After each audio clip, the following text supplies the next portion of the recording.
하나님께서 오늘 우리에게 주시는 말씀은 구약성경 시편 22편 1절에서 10절까지 말씀입니다. 구약 다윗의 시 인도자를 따라 야일레샤엘에 맞춘 노래. 내 하나님이여, 내 하나님이여, 어찌 나를 버리셨나이까? 어찌 나를 멀리하여 돕지 아니하시오며 내 신음소리를 듣지 아니하시나이까? 내 하나님이여, 내가 낮에도 부르짖고 밤에도 잠잠하지 아니하오나 응답하지 아니하시나이다. 이스라엘의 찬송 중에 계시는 주여, 주는 거룩하시니이다. 우리 조상들이 주께 의뢰하고 의뢰하였으므로 그들을 건지셨나이다. 그들이 주께 부르짖어 구원을 얻고 주께 의뢰하여 수치를 당하지 아니하였나이다. 나는 벌레요 사람이 아니라 사람의 비방거리요 백성의 조롱거리이다. 나를 보는 자는 다 나를 비웃으며 입술을 삐죽거리고 머리를 흔들며 말하되 그가 여호와께 의탁하니 구원하실 걸, 그를 기뻐하시니 건지실 걸 하나이다. 오직 주께서 나를 모태에서 나오게 하시고 내 어머니의 젖을 먹을 때 의지하게 하셨나이다.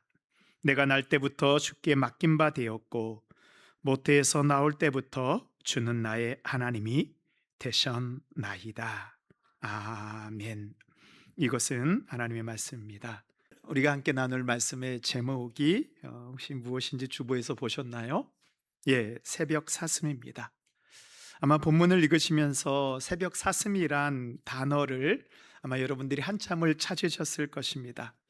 혹시 분명히 새벽 사슴이 나왔는데 여러분 찾으시나요? 예, 정답을 아시는 분은 010-8745-2544로 보내주시면 요즘 핫한 올리브영 쿠폰을 보내드리도록 하겠습니다. 예, 5초 안에 하나, 둘, 셋, 넷, 다섯. 감사합니다. 여러분 아시는데도 담임 목사를 위해서 또 이렇게 모르는 척 해주셨는데요.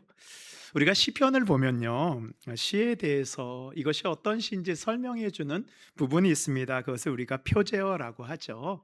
시편 22편에 표제어가 있습니다. 우리 한번 같이 읽어볼까요? 시작.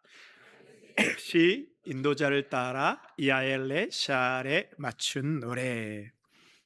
이 표제어를 통해서 우리는 시편 22편이 다윗의 시이고 또한 그 옆에 쓴 시를 쓴 다윗의 마음을 표현하는 그런 히브리어가 있습니다. 야엘레 샤엘에 맞춘 기도라는 것을 알았습니다. 이 야엘레 샤엘, 이 야엘레 샤엘은요, 이 히브리어로 이게 두 개의 단어가 같이 연결되어 있는 것입니다. 먼저 이 야엘레 샤엘에서 야엘렛은요 히브리어로 아이엘레트라는 단어를 좀 축약해 놓은 것입니다. 그래서 이 야엘렛 셰알은요, 에서 야엘렛은 아이엘레트 암사슴이라는 뜻이고요. 그 다음에 이 샤엘은 새벽이라는 뜻입니다. 예, 아이엘레트는 암사슴이고 그 다음에 샤알은 이 아샤라는 히브리어가 축약됐는데요, 새벽이라는 뜻입니다. 그래서 우리가 히브리어를 읽을 때에는요, 우리는 이렇게 읽지만 히브리어는 사실 반대로 읽어야 되거든요. 그래서 암사슴 새벽, 근데 이 새벽이 뒤에서 암사슴을 꾸며줘가지고 우리가 이것을 읽을 때 이제 새벽 사슴이라고 읽을 수 있습니다. 우리가 지난 시간에 살펴본 것 같이 다윗은 15살 때 기름 부음을 받고 왕으로 택함을 받았습니다. 그런데 그 택함은 다윗에게는 결코 복이 아니었습니다. 하나님의 선택 가운데 다윗의 고난이 시작되었습니다. 당시 이 사울 왕은요 15살밖에 되지 않은 어린 다윗을 주기 위해서 3,000명의 정예의 군대를 보냅니다. 우리가 지난 시간에 살펴봤죠. 다윗이 어디를 도망쳤는지. 노브로부터 시작해 가드, 아둘람, 모압, 십광야, 아둘람굴, 마온 광야, 엔게디 광야를 15년 동안 도망을 치며 다닙니다. 다윗이 도망을 치며 다닌 곳은 어떤 건가요? 편안하고 안락한 왕궁을 다녔습니까? 아니죠. 광야이고 때로는 블레셋 가드와 같이 원수들의 땅에 숨어 있을 때에는요 침을 흘리면서 미친 채하며 살기도 하였습니다. 다윗이 유대 광야에서 숨었던 그런 동굴들은요, 빛이 들어오지 않아 앞을 볼 수 없을 정도로 깜깜했습니다. 어떤 동굴은요, 너무 좁아서 누워서 잘 수도 없었습니다. 여러분, 15살밖에 되지 않은 그 아이가 동굴에 숨어 있고 도망을 쳐야 합니다. 오늘 말씀에서 보면 숨어 있는 자신의 모습을 다윗은 이렇게 표현하고 있습니다. 우리 22편 17절 18절인데요. 제가 17절이 있고 우리 성도들이 18절 읽겠습니다. 내가 내 모든 뼈를 셀 수 있나이다. 그들이 나를 주목하여 보고. 이 시편은요, 그냥 감성을 적은 것이 아닙니다. 아마 17절을 보니 광야에서 먹을 것을 구하지 못해 이 자신의 몸에 뼈를 셀 수 있을 정도로 이 몸이 앙상하게 말라 있는 거고요. 이 추위로부터 자신을 보호해 줄 겉옷도 제대로 입지 못한 그런 불쌍한 자신의 처지를 시로 고백하였습니다. 또 이렇게 광야에 숨어 있을 때 다윗은 어떻게 지냈을까요? 늘 적이 오나 사울의 군대가 오는 것을 두려워 떨면서 지냈을 것입니다. 밤에 조금이라도 바스락거리는 소리가 들리면 사울의 군사들이 아닌가 확인해야 했습니다. 사람의 인기척이 나면요, 확인도 하지 못하고 도망을 쳐야 했습니다. 한 번도 마음 놓고 잠자리에 들지 못하였습니다. 다윗은 그런 자신을 오늘 본문에서 무엇에 비유하고 있습니까? 새벽 사슴에 비유하고 있습니다. 사슴은요, 어떤 짐승입니까? 아주 예민한 짐승이에요. 조금이라도 무슨 인기척이 나면 바로 도망을 칩니다. 자신을 해치려는 맹수와 사냥꾼으로부터 피하기 위해서 바람에 나뭇잎이 흔들리는 소리만 나도 움찔거리며 도망을 칩니다. 그렇게 도망치기를 밤새도록 하고 이제는 기진하여 더 이상 도망칠 여력조차 없는 그 순간, 이제 밤이 지나고 저 멀리 해가 떠오르는 새벽을 맞이하는 사슴이 바로 야엘레살, 새벽 사슴입니다. 다윗은 자신이 밤새도록 도망치고 지친 이 새벽 사슴에 자신의 그런 마음을 빗대고 있습니다. 오늘 말씀을 듣고 있는 우리도 때로는 이 새벽 사슴과 같을 때가 있습니다. 고민하고 또 고민해도 해결할 수 없는 문제로 잠을 못 이룰 때가 있습니다. 밤새도록 잠을 자지 못해 뜬 눈으로 밤을 지새다가 새벽을 맞기도 합니다. 내가 이 문제를 해결하기 위해서 어떻게든 노력해 보지만 도무지 길을 찾을 수 없어 막다른 길에 있습니다. 도망치고 계속 나를 찾아오는, 나를 삼키려 하는 맹수 같은 사람들이 우리를 괴롭히고 쫓아옵니다. 제가 어릴 적에 저희 아버지가 보증을 선 적이 있습니다. 그래서 그 보증 때문에 이 빚을 갚기 위해서 아버지는 중동 사우디로 일하러 가시고 어머니는 농사를 지었습니다. 근데 이 빚쟁이들이 언제 오는지 아세요? 꼭 밤이 되면, 월말 밤이 되면요, 저희 집에 찾아옵니다. 그러면 저희 어머니는 집 뒤에 있는 산으로 도망을 칩니다. 그렇게 밤새도록 산에 숨어 있다가 새벽 무렵이 되면 밤이슬에 옷과 머리는 다 젖은 채로 들어오셔서 자식들 아침을 해 먹이셨습니다. 오늘 주님 앞에 나왔지만 이렇게 새벽 사슴과 같이 쫓기는 삶을 살고 있는 분이 계시지는 않습니까? 말에 시달리고 일에 시달리고 돈에 시달리고 사람에게 시달리고, 그런데도 길이 보이지 않습니다. 새벽 사슴과 같이 밤새도록 시달린 다윗은 하나님께 기도합니다. 1절 말씀입니다. 내 하나님이여, 내 하나님이여, 어찌 나를 버리셨나이까? 어찌 나를 멀리하여 돕지 아니하시오며 내 신음소리를 듣지 아니하시나이까? 다윗은 하나님께 왜 하나님 나를 버리시고 왜 나를 돕지 않으십니까? 내 신음소리 듣지 않으십니까? 하소연합니다. 여기서 다윗은요, 자신이 너무 힘들어서 내는 그 기도 소리를 신음소리라고 말하고 있습니다. 제가 이 시편 22편을 처음에 묵상할 때에는 이 신음소리를 아파서 끙끙거리는 소리로 생각하였습니다. 우리가 너무 아프면 소리도 제지 못해서 이 끙끙거리는 앓는 소리를 내지 않습니까? 그런데 이 신음소리로 번역된 이 쉐아가라는 이 히브리어는 신음하다라는 그 이상의 뜻을 가지고 있습니다. 우리가 이 히브리어의 그 뜻을 알기 위해서는 그 단어가 쓰인 상황을 보면 그 단어의 의미를 좀 더 알 수 있다라고 우리가 확인하였습니다. 그러면 이 쉐아가 신음소리라는 이 단어가 어디에 쓰였냐? 이사야 5장 29절에 이 신음소리 쉐아가라는 단어가 쓰여 있습니다.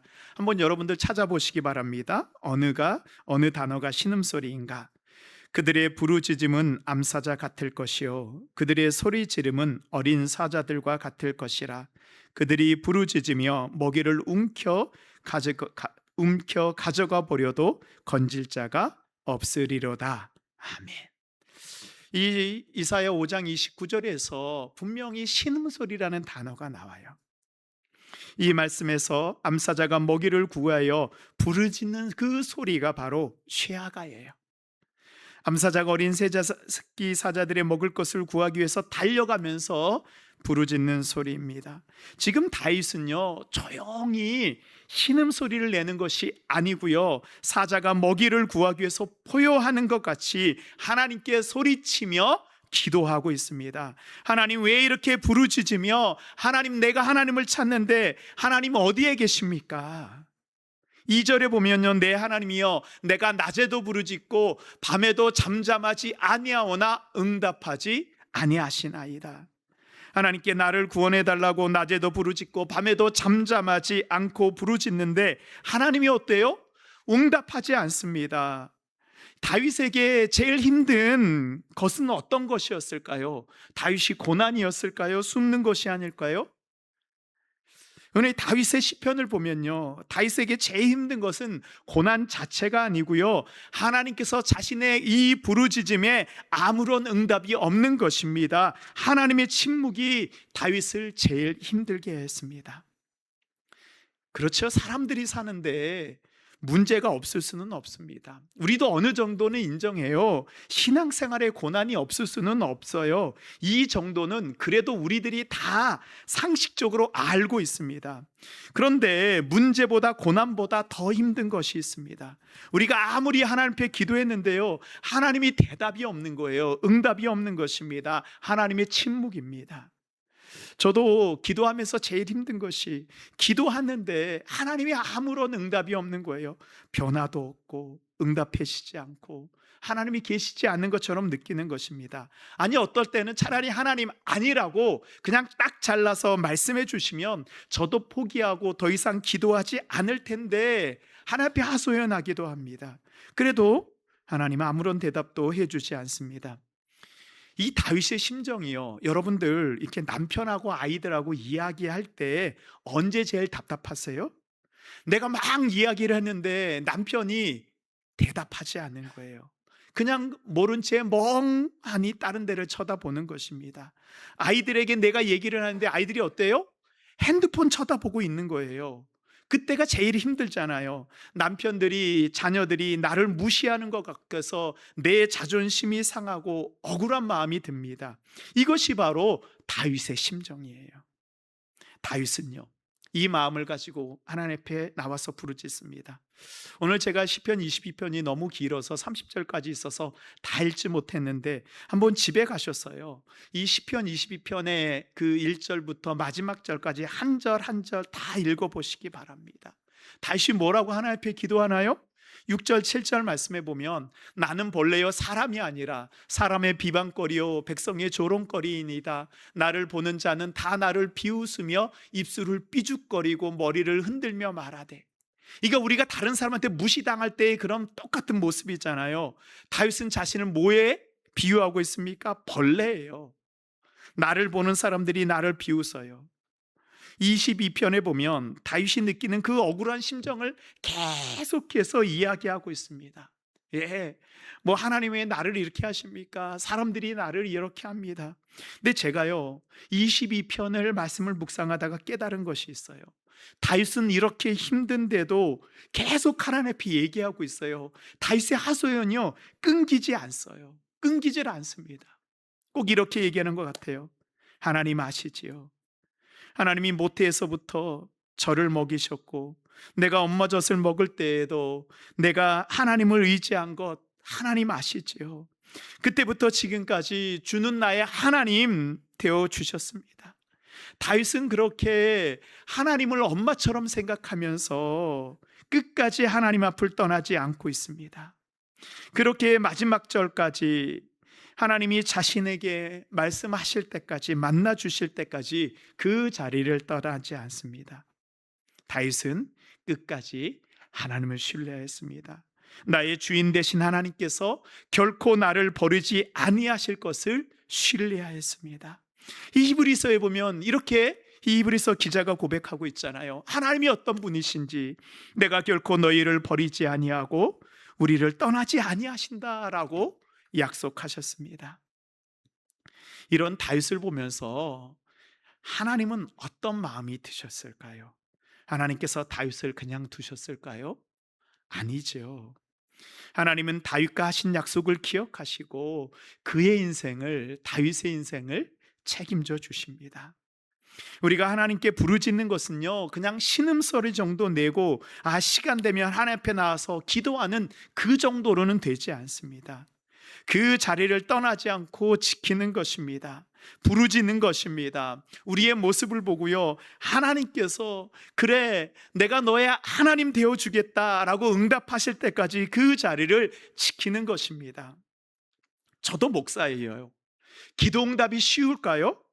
아니요, 절대로 쉽지 않습니다. 정말 끈질기게 매달려야 합니다. 하나님이 인정하실 때까지 기도해야 됩니다. 어쩌면 여러분들은 잊어버렸을지도 모르지만 저는요, 올해를 시작하면서 여러분이 작정한 이 기도의 제목, 여러분 이거 적으셨던 거 기억나세요?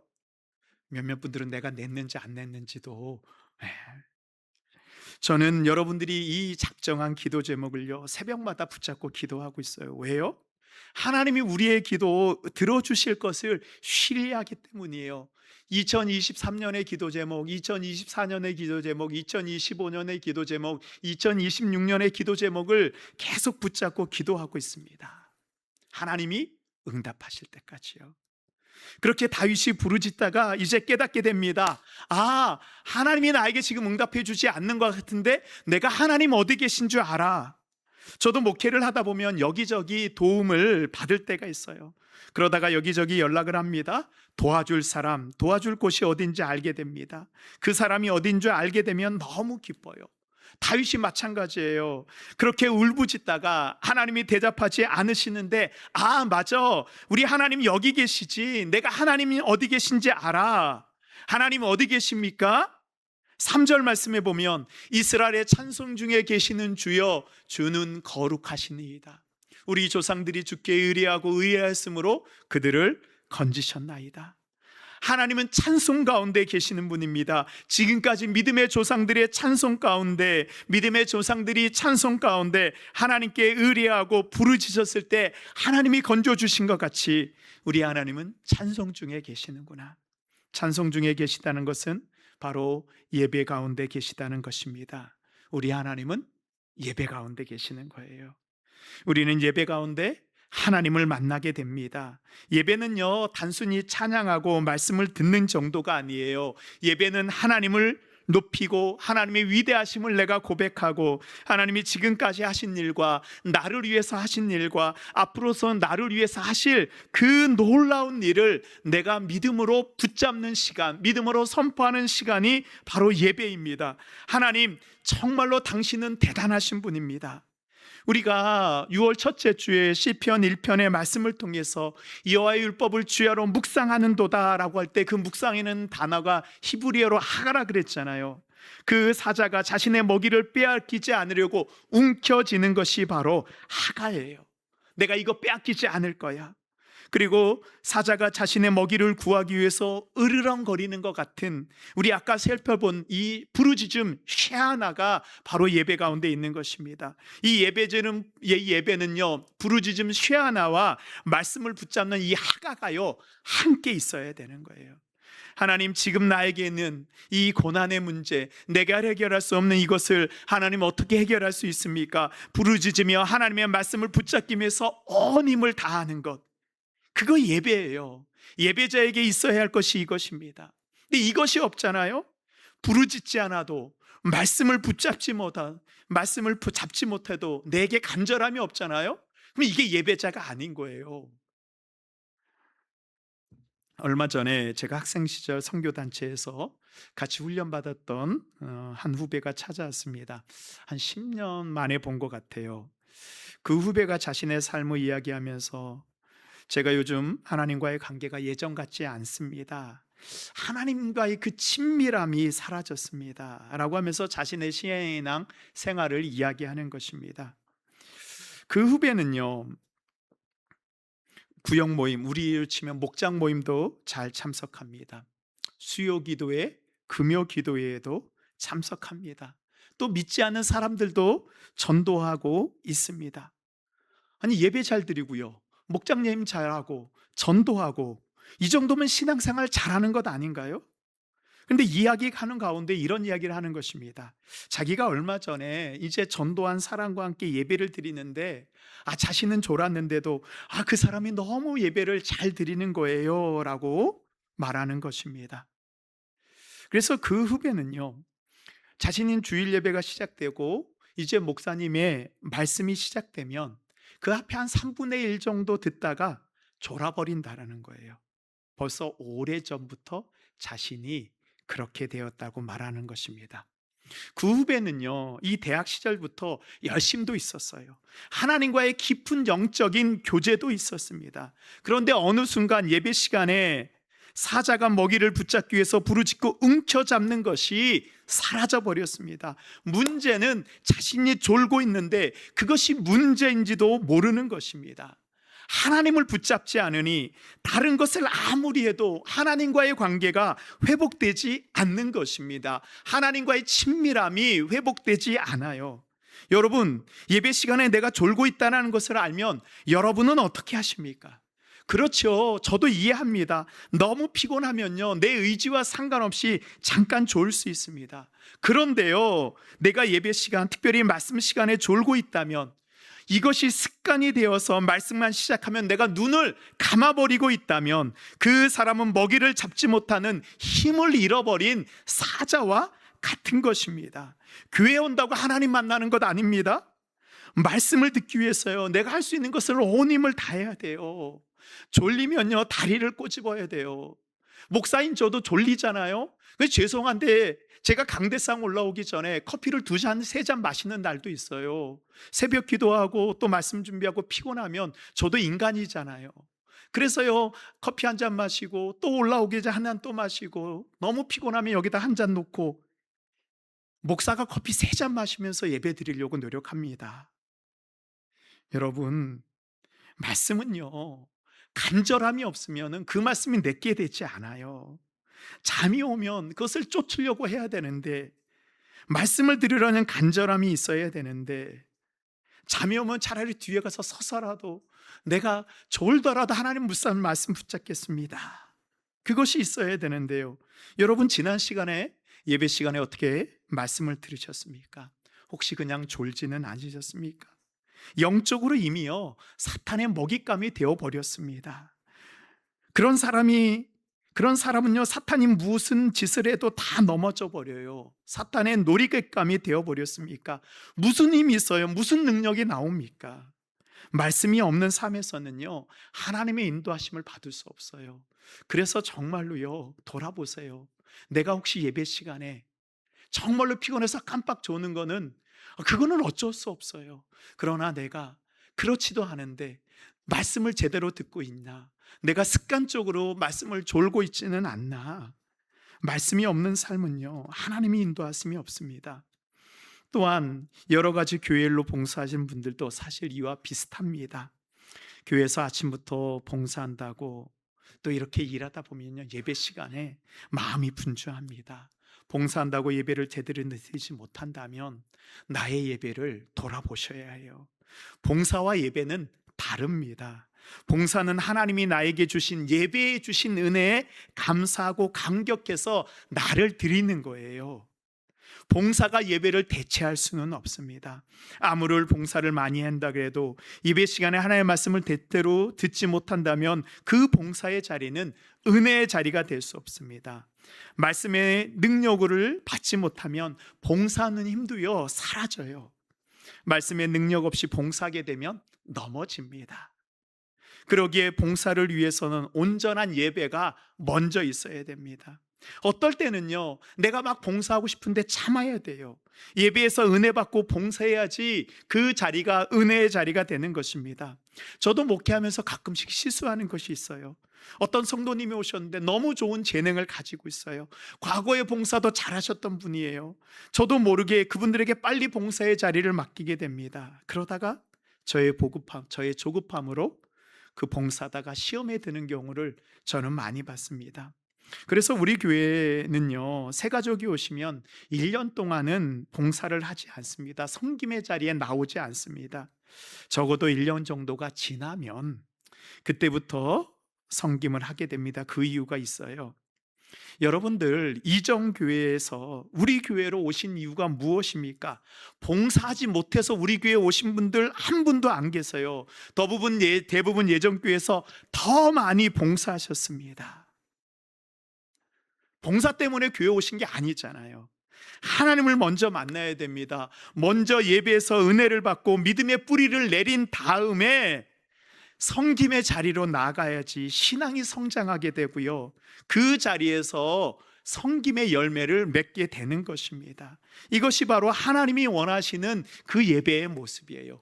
그래서 내가 섬기고 싶어도요, 한 1년 정도는 참고 기다리셔야 돼요.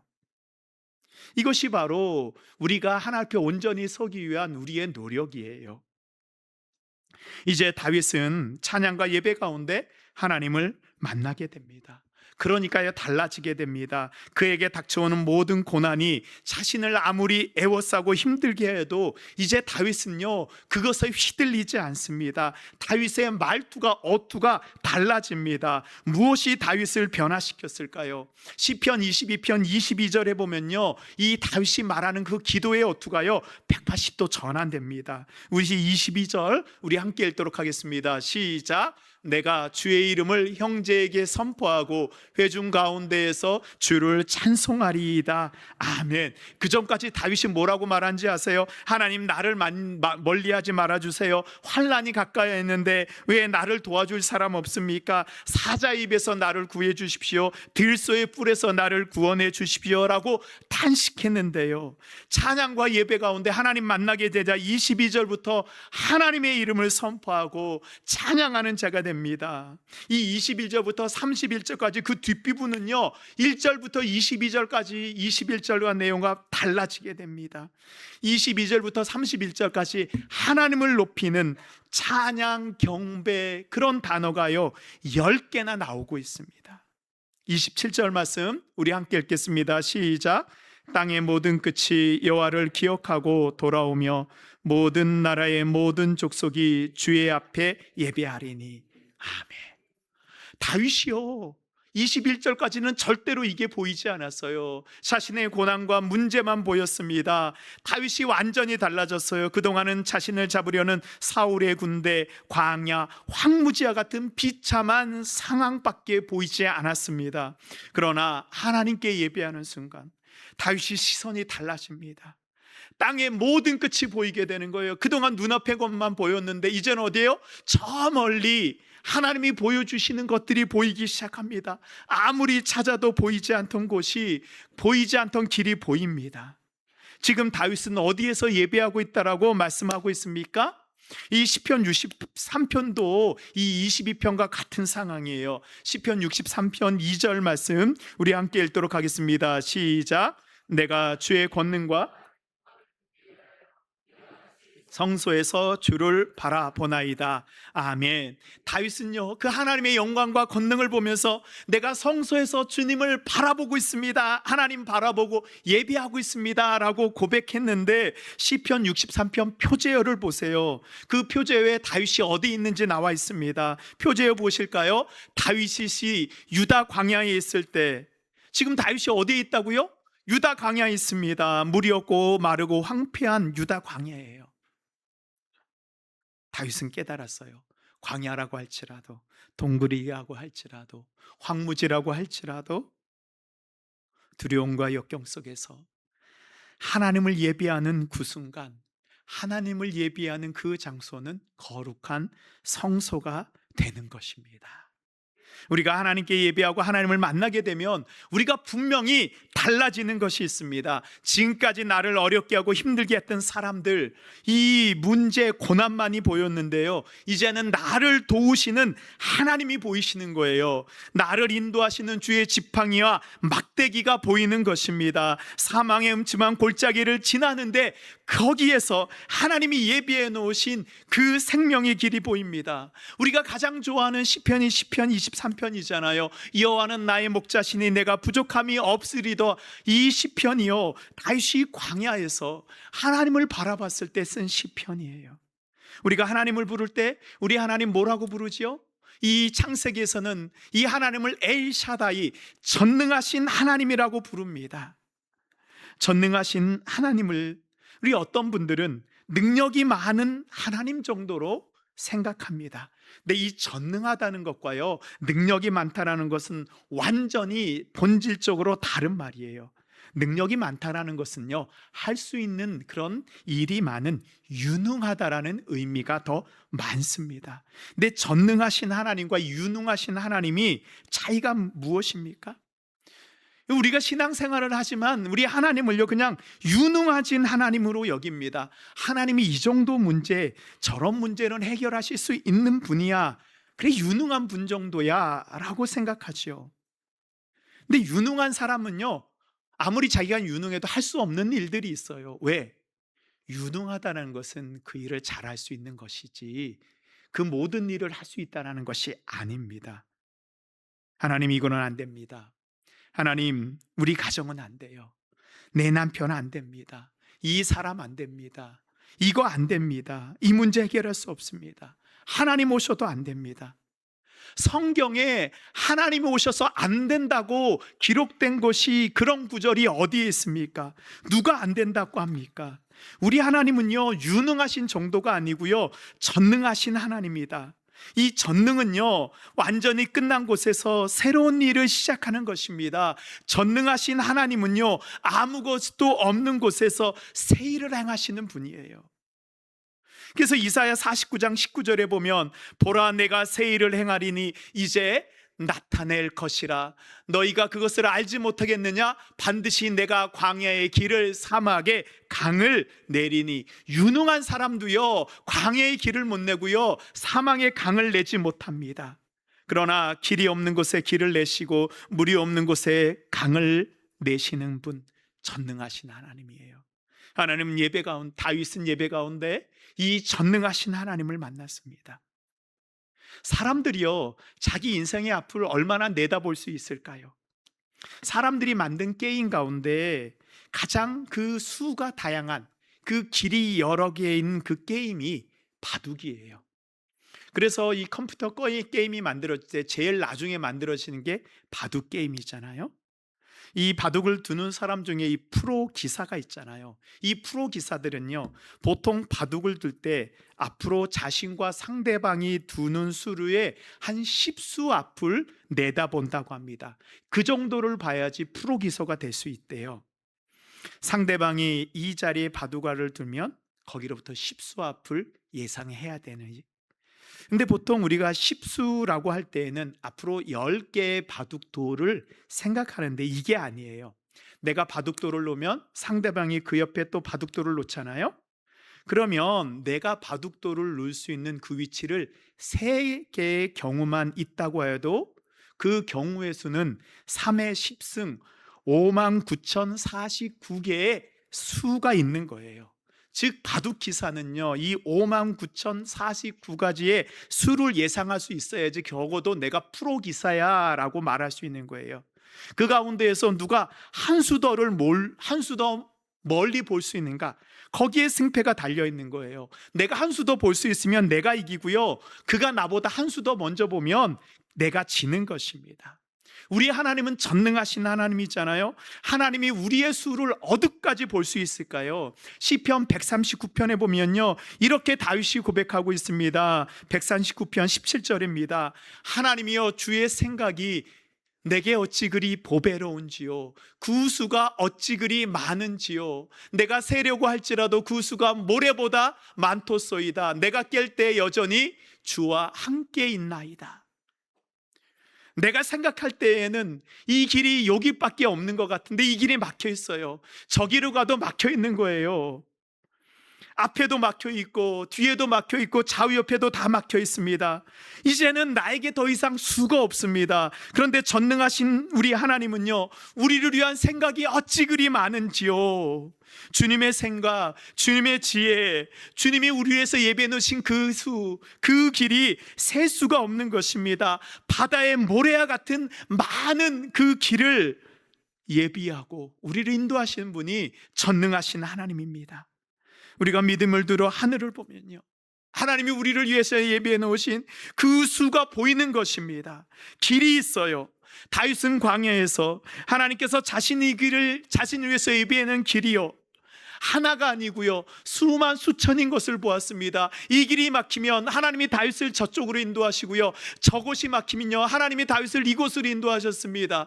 유대 광야가 막히면요, 저 밑에 바람 광야까지 보내시고, 그 다음에 안 되면 이방의 블레셋 땅까지 보내셨습니다. 그게 바로 하나님의 수예요.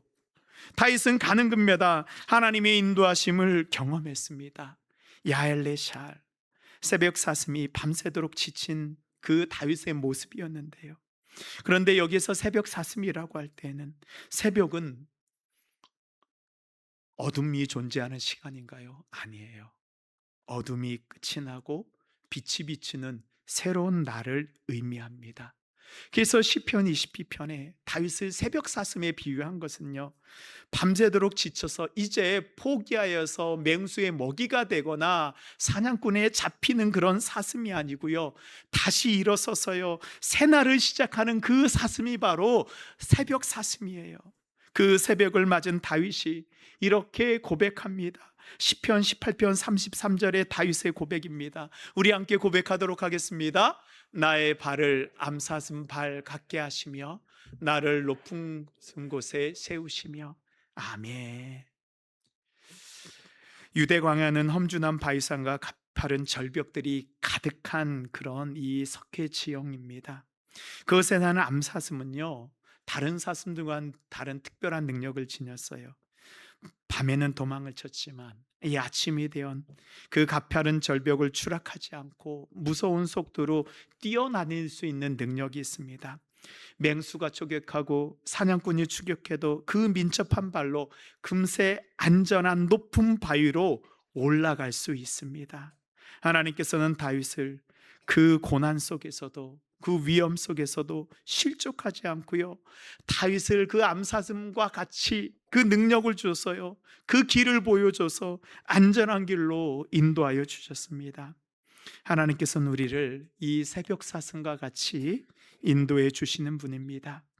전능하신 하나님이 우리를 인도하시면, 우리가 그 길을 따라간다면 우리 앞에 있는 그 가파른 바위가 있을지라도, 절벽이 있을지라도요, 우리는 두려워하지 않고 그 길을 헤쳐나아갈 수 있습니다.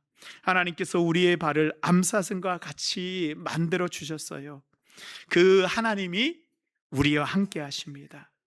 우리가 지난 3주 동안 이 다윗의 시편을 함께 묵상했습니다. 다윗에게 하나님의 말씀은요, 이 성경에서만, 성전에서만 있는 말씀이 아니었습니다.